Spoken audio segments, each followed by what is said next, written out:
L'origine de la vie d'un enfant de Dieu comme tel est spirituelle. Il est né de l'esprit et est esprit. Jean 3,16.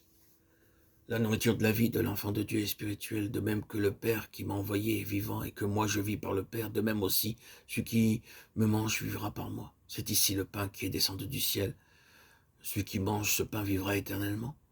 Les paroles que je vous ai dites sont esprit et vie. Jean 6, 57, 58 et 63. La consommation de cette vie est donc spirituelle et elle se trouve dans un corps spirituel. Il ne nous est pas permis de regarder la résurrection de Christ comme un symbole de notre résurrection physique, mais il nous est permis de regarder la nature de son corps de résurrection comme le symbole de notre corps de résurrection. Il y a eu dans la résurrection de Christ quelque chose de différent de toutes les autres résurrections. Son corps était sans péché. Il ne vit donc pas la corruption. Tu ne me permettras pas que ton sein voie la corruption. Acte 2, 27. Son corps, dans ses plus petites parties, a été préservé et ressuscité de sorte qu'il put être reconnu comme le même corps après la résurrection portant les marques de sa crucifixion. Et cependant, il était si différent. Nos corps verront la corruption car ils sont déjà corrompus.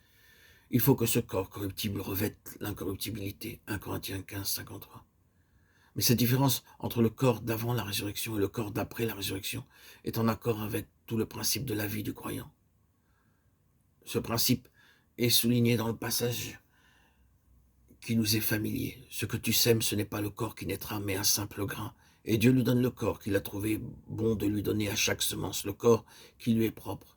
Il est semé corps animal, il ressuscite corps spirituel. S'il y a un corps animal, il y a aussi un corps spirituel. Mais ce n'est pas ce qui est spirituel qui vient le premier, c'est ce qui est animal. Ce qui est spirituel vient ensuite.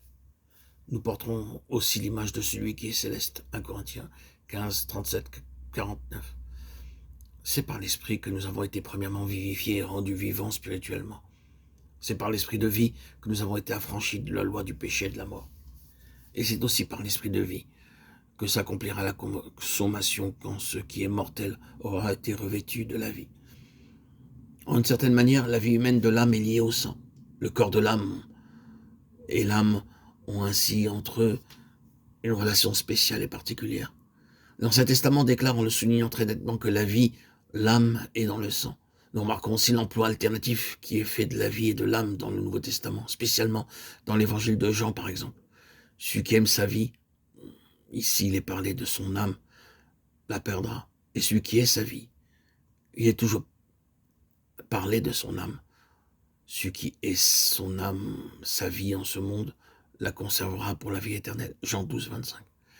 Ainsi, le corps terrestre de l'homme est un corps physiologique et psychique, ou un corps psychophysique animé d'un esprit. Mais il nous est dit que la chair et le sang ne peuvent hériter le royaume de Dieu et que la corruption n'hérite point la corruptibilité. 1 Corinthiens 15, 50. Tout médecin dira que le sang est le siège de la maladie.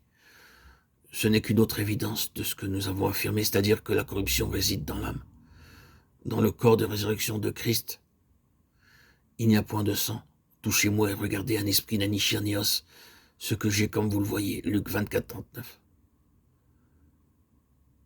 C'est là en premier lieu la preuve et la justification de son état de fils et du fait qu'il a vécu et triomphé dans son esprit. Il n'a pas cédé à son âme ou à la vie du moi.